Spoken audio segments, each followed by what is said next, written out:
I woke up to silence. No footsteps, no laughter, no nervous chatter of parents fussing over details.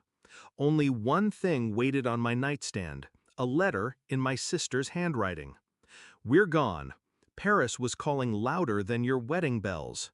Don't embarrass yourself by expecting us back. I told Mom and Dad it wasn't worth attending a marriage doomed to mediocrity." Her cruelty wasn't sharp, it was surgical. I could almost see her smile as she wrote it. She wanted me small, abandoned, humiliated. She thought I would break. She thought wrong. I grew up in her shadow. She was the golden daughter, the one my parents paraded in front of relatives. And I, the quieter one, learned early that silence wasn't weakness. Silence was storage. Every insult, every dismissal, I stored it. Still, when she held my hand as children, I believed she loved me. That's what made it sting deeper. Betrayal only hurts when it comes from someone you once trusted. But I didn't crumble when I read that letter. I folded it neatly and placed it in my purse, like evidence. Because I had something she didn't know. When I met him, my groom, he wasn't a man of wealth, or so everyone assumed. He wore plain shirts, drove his own car, lived like anyone else. My sister sneered at him every chance she got. "He's average," she'd whisper to my mother. "She'll settle for less, as always." But she never looked closer. She never saw the subtle marks of upbringing, his posture, his education, the quiet confidence that doesn't come cheap. I did.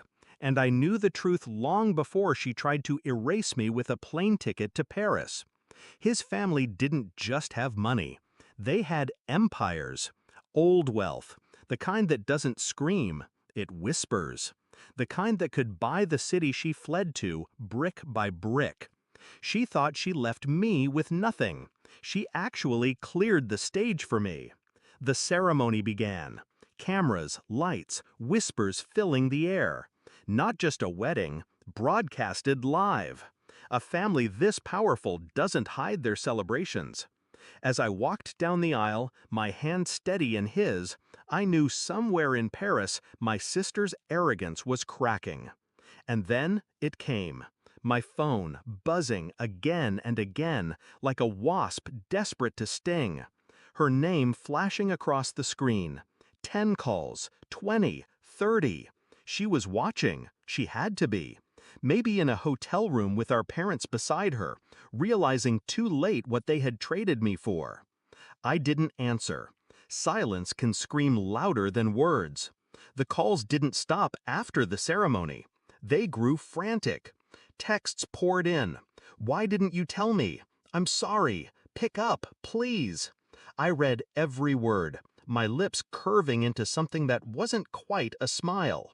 It was satisfaction. She thought she had orchestrated my downfall, but she only set the scene for her own irrelevance. And the best part? I didn't have to lift a single public finger. No shouting, no confrontation. I let the cameras, the opulence, the headlines do the work for me. My revenge wasn't a spectacle. It was an absence. Her absence. The world saw her missing. The world saw me radiant. And she saw both. Weeks passed before she returned.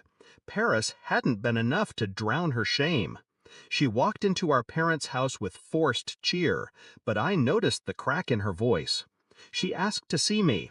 I let her wait. When I finally stood before her, I said nothing at first. Silence again. The same silence I weaponized on my wedding day. Then I took her letter from my purse, the one she thought would shatter me. I placed it on the table between us. Her face drained. "Do you remember writing this?" I asked. Calm, even, deadly. She nodded. "I kept it," I said. "Not because it hurt me, but because one day I wanted you to see the exact moment you lost your power over me." Her eyes flicked away. She mumbled excuses, apologies, reaching for fragments of dignity. I let her speak. Let her twist. Let her bleed through words. Then I leaned closer. You didn't miss my wedding. You missed your chance to stand beside me.